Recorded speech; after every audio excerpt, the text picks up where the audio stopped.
Right away from Ogun State, let's tell you that the United States Secretary Anthony Blinken is expected to arrive Nigeria today. Mr. Blinken is on a 4-country tour to Africa, where he will also visit Cape Verde. He has visited Cape Verde. He has visited Ivory Coast and Angola as well. He will visit Angola as part of the U.S. commitment to deepening relations with Africa despite global crisis. On Monday, Mr. Blinken was in Cape Verde, where he held talks with Prime Minister Correa Silva and visited the city's port, which received funding for modernization efforts from the U.S. government's Millennium Challenge Corporation. He also visited Abidjan, the largest city and the economic capital of Côte d'Ivoire, on Monday.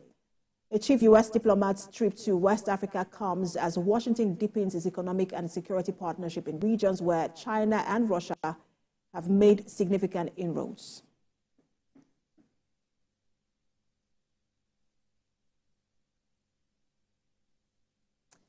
And global affairs analyst Adebayo Olowo-Ake joins me on the news for more perspective to this visit. Good to have you join us. Good afternoon, and thanks for having me. This is the second visit in 2 years. The first visit by Secretary Blinken was during the Muhammadu Buhari administration, and now he's visiting again as we have a relatively new president in the country. But what does this mean for the bilateral relations between Nigeria and the U.S.? I think it's a welcome development in the sense that both countries have to, of course, deepen fraternal relations.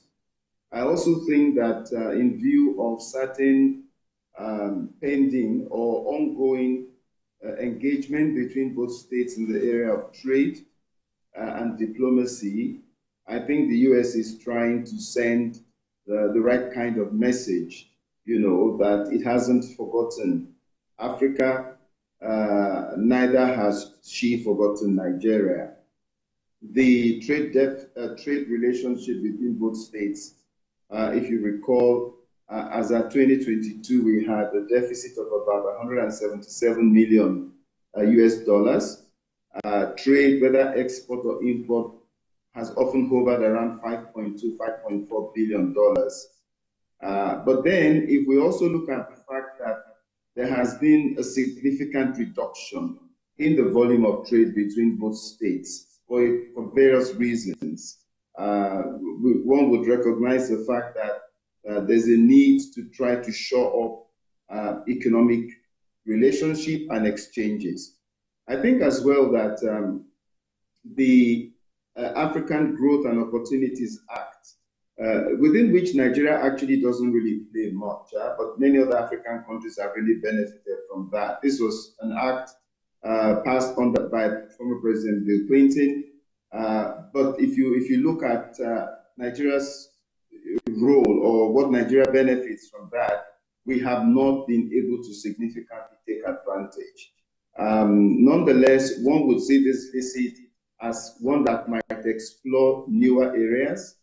For example, the Euro-Atlantic powers require another source of gas, given what is happening between Russia and Ukraine. And Nigeria, of course, always has a lot of gas, and the issue now will be how to harness that. So coming to Nigeria, going to Angola, both countries being powerhouses in the oil industry, suggests that perhaps there will be some exploring what benefits could accrue for both states in this area. And then I feel that on the whole, it's more, it's more to demonstrate that the United States has not forgotten Africa, and especially also Nigeria. And in terms of not forgetting Africa, he's also coming at a time where we've seen coups just recently in Niger. And then, people have talked about the continued instability in the West African region. What role can the U.S. play in bringing stability to the West African region? On the question of the coup in Niger, I think that the Americans demonstrated inconsistency. Remember that the U.S. has a base there. The French also have a base there. But there were discordant tunes in how both France and the United States responded to what happened in Niger. The French allied with the ECOWAS countries in roundly condemning the coup and trying to see if they could reinstate President Bazoum, whereas the Americans kept quiet for a very long time, and their position was actually very vague. That's very strange coming from the United States, which always tries to champion democracy and human rights. So I think that the US needs to demonstrate some consistency and transparency. Secondly, also talking about relationship with Niger, there were reports some months back of a drone getting into Nigerian airspace illegally. And Nigeria was able to acquire and track that drone on radar. I mean, it's obvious this drone most likely was a US drone.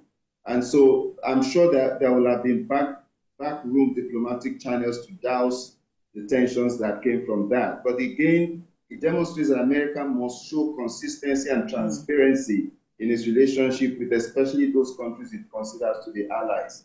But on the broader West African scenario, I think the US has voiced support for ECOWAS' position. The challenge will now be to see the US demonstrate in a robust manner that it actually is indeed supporting the ECOWAS position. And then for the US not to see any of its engagement with Africa always from the point of view of trying to counter China, because this is often the narrative of US policymakers. And I think such a narrative is extremely condescending.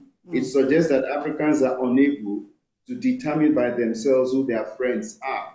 And I think Secretary Blinken will do well to hear from the Nigerian point and the West African point during this visit and transmit this position to policymakers in the US. And we'll see how we're able to front-load some of these benefits from this trip. Thank you so much for your interesting points today. Global Affairs Analyst at Adebayo Olowaki.